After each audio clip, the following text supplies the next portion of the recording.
సింహ Nandamuri Balakrishna, ఊరమాస్ director Boyapati సీనుల కాంబినేషన్లో సింహ వంటి super hit తర్వాత వచ్చిన సినిమా లెజెండ్. సాయి కొర్రపాటి సమర్పణలో వారాహి చలనచిత్రం అండ్ 14 రీల్స్ సంస్థ కలిసి లెజెండ్ ని ప్రొడ్యూస్ చేశాయి.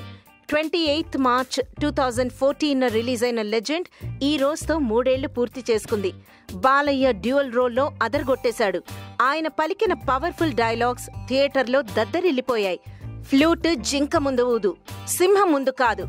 ఒకడు నాకెదురొచ్చినా వాడికే రిస్క్, నేనొకడికి ఎదురెళ్లినా వాడికే రిస్క్ లాంటి డైలాగ్స్ డైనమైట్స్ లా పేలాయి. రాధికా ఆప్తే, సోనాల్ చౌహాన్ హీరోయిన్స్ గా చేయగా జగపతి బాబు స్టైలిష్ విలన్ గా చించేశాడు. దేవిశ్రీ ప్రసాద్ సూపర్బ్ సాంగ్స్ తో పాటు రోమాలు నిక్కబొడుచుకునేలా రీ రికార్డింగ్ ఇచ్చాడు.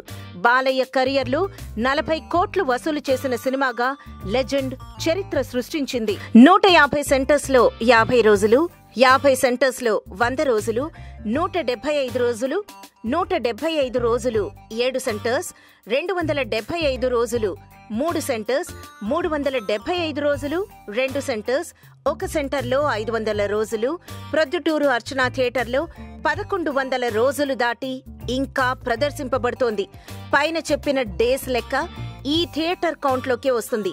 అంటే తెలుగు సినిమా చరిత్రలో 4 ఉగాది పండుగలు చూసిన తొలి తెలుగు సినిమాగా లెజెండ్ రికార్డ్ క్రియేట్ చేసింది. లెజెండ్ 3 ఇయర్స్ కంప్లీట్ చేసుకున్న నేపథ్యంలో బాలయ్య ఫ్యాన్స్ సోషల్ మీడియాలో సందడి చేస్తున్నారు.